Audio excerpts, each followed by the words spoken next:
Alright student, आज हम बात करेंगे energy levels in a hydrogen atom. आपको मालूम है हाइड्रोजन के एटम के अंदर electrons are located in orbits. उन ऑर्बिट्स का नंबर होता है n से, प्रिंसिपल क्वांटम नंबर 1 2 3 4 5। आज हम पढ़ेंगे एनर्जी लेवल्स के बारे में, बहुत ही बढ़िया टॉपिक है। तो कई बच्चे पूछते हैं ये डायग्राम बना कैसे, क्योंकि इस डायग्राम को बनाने के लिए फॉर्मूला बड़ा सिंपल है। What you have to do is, आपको मालूम है energy in any orbit, nth orbit is given by -13.6 z² upon n square electron volt. This is an example of hydrogen. तो आपको मालूम है कि z को हमें हमेशा 1 लेना है। तो अगर आप E1 निकालेंगे, राइट, दिस विल बी, यहाँ पे प्रिंसिपल क्वांटम नंबर 1 है, this will become -13.6 1 square upon 1 square is equal to -13.6 electron volt. आप देख सकते हैं कि ग्राउंड लेवल पे the energy of the electron is -13.6। ये जो फॉर्मूला है, एनर्जी फॉर्मूला, जो प्रिंसिपल क्वांटम नंबर जिसके अंदर इंक्लूडेड है फॉर हाइड्रोजन, अगर आप इसमें अब E की वैल्यू 2 डालेंगे तो this will be -13.6 into 1 square upon 2 square and this will come out to be -3.40।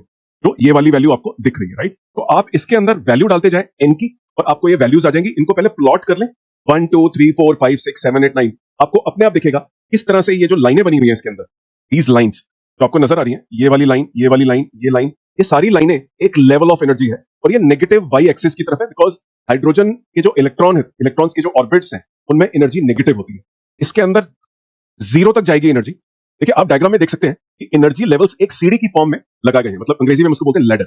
Her ladder के स्टेप्स होते हैं। आप सीढ़ी पे चढ़ते हैं तो लैडर के स्टेप्स होते हैं। आप देखिए, जो एनर्जी लेवल एक लैडर डायग्राम की तरह है, उसके अंदर जो सबसे नीचे, जो इलेक्ट्रॉन न्यूक्लियस के सबसे पास है, उसका n = 1 है, वो सबसे नीचे वाला स्टेप है। It is at the ground level. अब आपने ऊपर जाने के लिए पैर अपना ऊपर बढ़ाया, लेकिन आप नोट करेंगे पहले स्टेप से लेके दूसरे स्टेप में जाने से कितना मुश्किल है। आपका पहला स्टेप कितना बड़ा है, राइट। अब आप दूसरे स्टेप पे आ गए, तीसरे पे जाइए, छोटा स्टेप है, इजी हो जाएगा। आगे जाइए और छोटा है। तो बोहर के एटॉमिक मॉडल में इलेक्ट्रॉन्स की एनर्जी को अगर हम सीढ़ी की फॉर्म में रखें तो जो स्टेप का साइज है वो छोटा होता जाता है, जैसे कि n की वैल्यू बड़ी होती जाती है। आपको अगर 8 से 9 जाना है और सीढ़ी का साइज इतना है, स्टेप का साइज सॉरी, और फिर आपको 9 से 10 पे जाना है तो आपका स्टेप का साइज छोटा हो जाएगा। इसलिए आप नोट करेंगे यहाँ पे बहुत ज्यादा क्राउडिंग है, काफी भीड़ लगी हुई है, एक के बाद एक स्टेप है, लेकिन उनमें गैप कम होता जा रहा है, राइट।